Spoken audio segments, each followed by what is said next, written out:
السلام علیکم دوستو، کیا حال ہے آپ سب کا؟ امید کرتا ہوں خیریت سے ہوں گے۔ آپ کے لیے ایک دلچسپ کہانی لے کے آیا ہوں۔ کسی ملک پر ایک بچہ حکومت کرتا تھا۔ وہ اپنی رہا میں ہر دل عزیز تھا۔ اس کے ملک کا ہر خاص و عام اس سے خوش تھا۔ اس کا وزیر بھی اچھا تھا۔ بچہ روز صبح اللہ کے نام لے کر اٹھتا اور اپنی عوام کی بھلائی کے کاموں میں لگ جاتا۔ بچہ روز صبح اللہ کا نام لے کر اٹھتا اور اپنی عوام کی بھلائی کے کاموں میں لگ جاتا۔ زندگی یوں ہی گزر رہی تھی کہ کسی دشمن ملک نے حملہ کر دیا۔ بدقسمتی سے بچہ کو شکست کا سامنا کرنا پڑا اور بچہ کو قید میں ڈال دیا گیا۔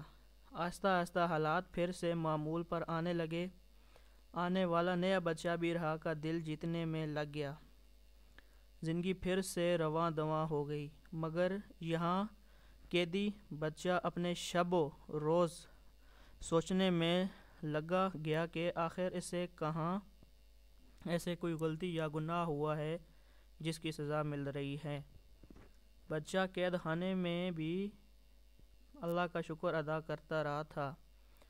اس کا کھانا بھی وقت پر پہنچایا جاتا تھا، لیکن جب دوپہر کے کھانے کا وقت ہوتا تو اس کو شاہی چاولوں کی خوشبو آنے لگتی۔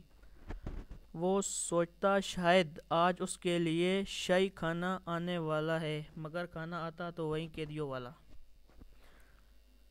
وہ سمجھ نہیں پاتا کہ آخر خوشبو کہاں سے آتی ہے۔ بچہ کو قید میں اب 8 ماہ ہونے کو تھے۔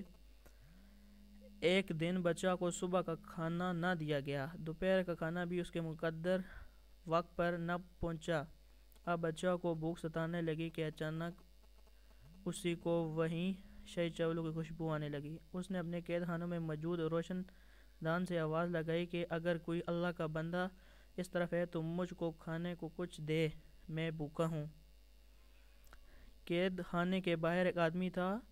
اس نے کپڑے کے اندر کچھ کھانا باندھ کر روشن دان سے اندر پھینک دیا۔ جب بچہ نے کپڑا کھولا تو اس کو تعجب ہوا کہ یہ تو وہی شاہی چاول ہے جس کی خوشبو روز اس کو آتی تھی۔ بچہ نے فوراً پوچھا کہ آپ کون ہو؟ دیوار کے اس پار سے آواز آئی کہ میں ایک فقیر ہوں اور روز بھیک مانگنے کے لیے یہاں بیٹھتا ہوں۔ یہ سن کر بچہ کو مزید حیرانگی ہوئی، کیونکہ شاہی چاول ایک فقیر کے پاس کیوں ہو سکتے ہیں؟ بچہ نے اپنے سوال کو فقیر کے سامنے رکھا۔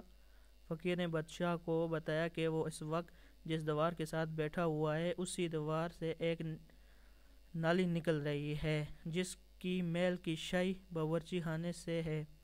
وہ روز صبح جب یہاں آتا ہے تو وہ اس نالی کے آگے ایک کپڑا باندھ دیتا ہے، جس کی وجہ سے بہہ کر آنے والا کھانا اور چاول اس کپڑے میں رہ جاتا ہے اور پانی آگے چلا جاتا ہے۔ پھر وہ اس کھانے کو گھر لے جاتا ہے، اس میں سے چاول الگ کر کے اس کو دھوتا ہے اور چاولوں کو سکھا کر جمع کر لیتا ہے، اور اسی ہی طرح سے اس نے کافی چاول جمع کر رکھے ہیں۔ مگر اب وہ یہ کھانا اور جمع نہیں کر پا رہا، کیونکہ یہ کھانا تو اس نے پہلے حکمران کی حکومت میں جمع کیا تھا۔ اس نے نہایت افسوس کے ساتھ بتایا کہ شاید اب کا بچہ اپنے ملازمین کو کھانا پکانا نہیں دیتا ہوگا۔ یہ سنتے ہی بچہ سمجھ گیا کہ آخر اس کو کس گناہ کی سزا مل رہی ہے۔ فقیر جب اپنی بات کہہ چکا تو بچہ سے پوچھا کہ وہ کون ہے اور قید خانے میں کیوں ہے؟ بچہ نے اشک بار ہو کر اس کا جواب دیا کہ وہ ایک بدنصیب بچہ تھا اور اس وقت اپنے اللہ کی نعمت کو ضائع کرنے کی سزا کاٹ رہا ہے۔ اللہ کی نعمت صرف اناج ہی نہیں بلکہ وہ ہر حلال چیز ہے جس کے استعمال سے ہم کو سکون فراہم ہوتا ہے۔ تو دوستو، امید کرتا ہوں آپ کو یہ کہانی پسند آئے گی۔ اگر آپ کو یہ کہانی پسند آئے تو برائے مہربانی لائک کریں، شیئر کریں اور کمنٹ کریں۔